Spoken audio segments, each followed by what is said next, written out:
Hey friends, it's Rosalind. Welcome back to our gardens and our tiny farm. Today we're going to be working on a few things that makes winter feel just a little bit brighter. We're going to be making some homemade Christmas gifts because sometimes it's fun to just add those last minute little homemade touches to top off a gift. And then we're going to be making the sweetest little mushrooms that feels like we're bringing the outdoors inside to make our home feel a little bit brighter and cozier for the winter months. And we're also going to be planting some ranunculus corms for spring flowers. So make yourself something cozy to drink and let's get started. Winter is resting over our little homestead. The snow hasn't really melted, the air has stayed cold, and the greenhouse we've been building has to wait a bit longer until we maybe get a few warm days. Thankfully, here in northern Indiana, we do get a thaw every now and then throughout the winter months. I wonder if you've been experiencing cold winter days wherever you're at.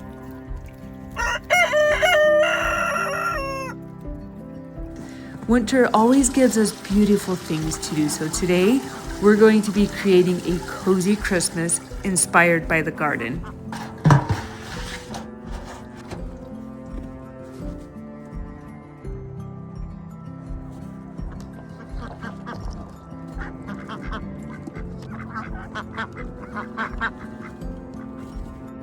A garden-inspired Christmas feels like the most natural kind to me. Soft textures, natural colors, and little pieces of beauty that remind us of warmer days.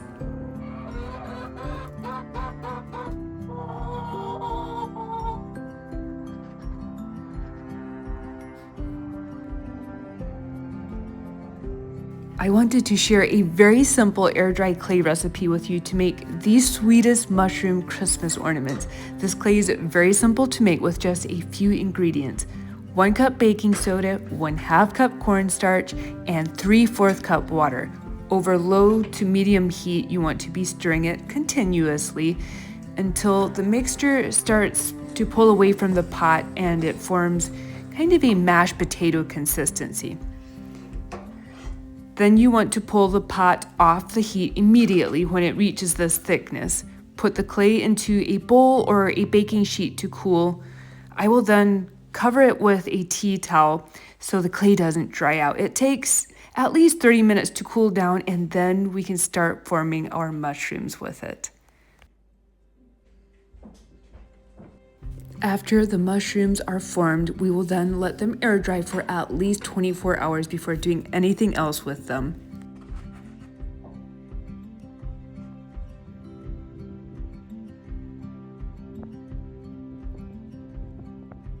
All right, friends, the first thing we're going to be working on today is painting these mushrooms. They have been drying for 24 hours. I think they're pretty much completely dried.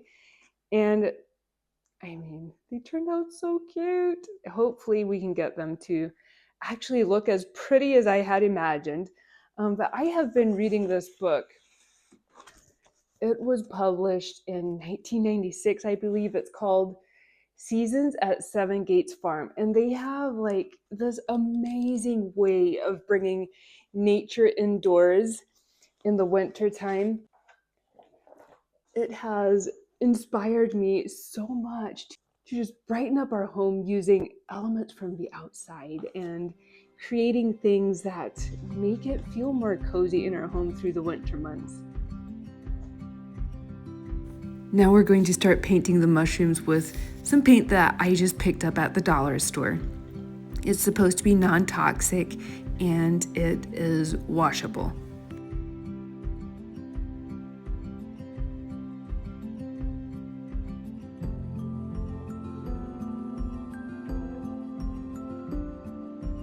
Next, we're going to apply some Mod Podge to the stems of the mushrooms to make sure that the clay doesn't crumble apart after we hang up these ornaments.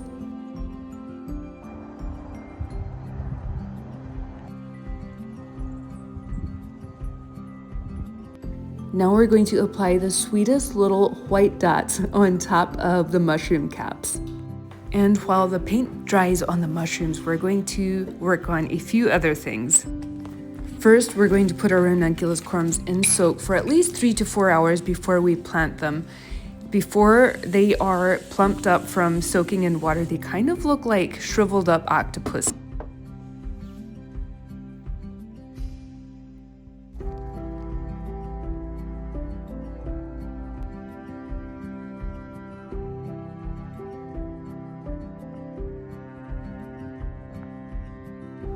Next, we're going to be making a homemade Christmas gift. This is always my go-to. Every Christmas, it is a salt bath scrub.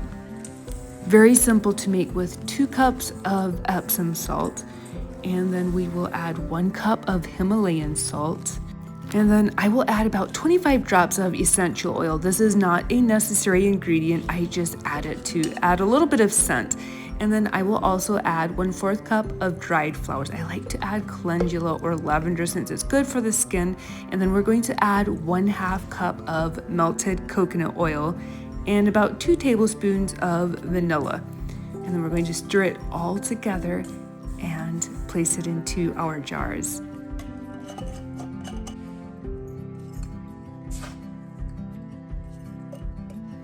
I also like to add just little homemade tags with the ingredients listed on it. You make these on Canva, and it's just a little extra gesture to kind of make it extra special as a gift. And then I will always add a little embellishment, whether it's a bell or a little Christmas tree, just some kind of little ornament. Now we're going to make one of our favorite homemade family recipes to give away as gifts, and it is homemade hot cocoa powder. It is very simple to make with 6 ounces of chocolate chips, 1/2 cup Dutch cocoa, 1 1/4 cups whole milk powder, 1 cup of sugar, and 1 teaspoon of salt. Then we will blend everything together.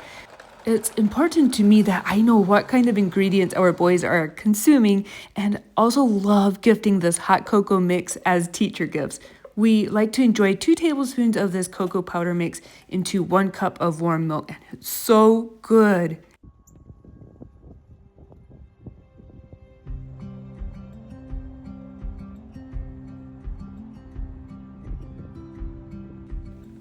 Now that the paint has dried on the mushrooms, we are going to assemble them with just a little bit of hot glue.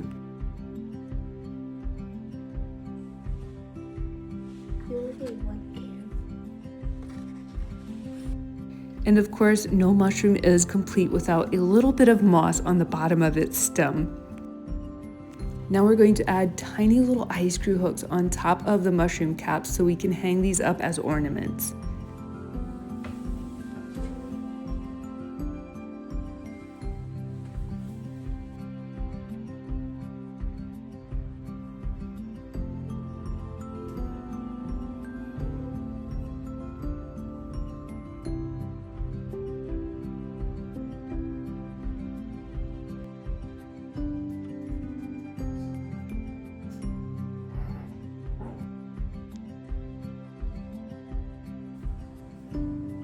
Do you remember how shriveled up these ranunculus corms were?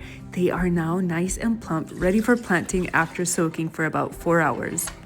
Well, friends, I enjoyed making those cozy winter things together with you, and I hope you enjoyed it as well. But now we are going to be planting our ranunculus corms. This is the colors that they will be.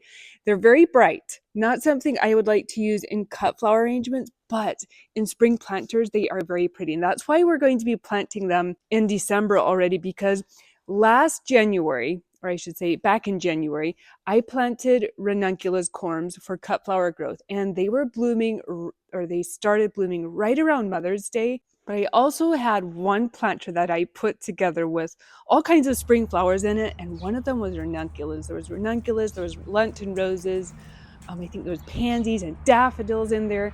So I would like to plant some in December so we could possibly have ranunculus ready in the first part of April to make spring planters together. Ranunculus are one of those flowers that remind me of roses again, just like the lisianthus that we planted last week, except these are blooming in spring and they have a lot more petals. I plant my ranunculus about 2 inches deep, and I will let them pre-sprout. It usually takes about 14 days for them to grow their roots. And then normally I would plant them in just big trays and pre-sprout them, and then I would plant them into bigger containers. But this year I'm going to save a little bit of time, and I'm just going to plant them into bigger containers right away so they can stay in those containers until we're ready to put them into planters or into the ground. I will let the ranunculus corms just pre-sprout here on the counter in the garage until I see that there's a little bit of green growth. Our garage in this part stays about 40 degrees Fahrenheit, which is okay for them to grow their roots and start sprouting. And after I see that they've sprouted, I will set them in the garage window under grow lights until probably end of February. And then we will pop them out into the greenhouse. At least I hope that our greenhouse will be finished by then. And then they should be ready by end of March, early April. Hopefully they will have blooms, and then we can use them in planters. And if I do have extras, the extras will go out into our roadside flower stand. This past Easter, I potted up some ranunculus and I just set them out into the flower stand, and they were the first flowers to go. So I hope I'm able to do that again with these ranunculus this coming Easter. Even though the weather has slowed us down, we did find the clear panel sheets we were looking for to use on the top of the greenhouse to give it more of that English cottage style greenhouse look, a sign that progress is still coming, just in winter's slower time.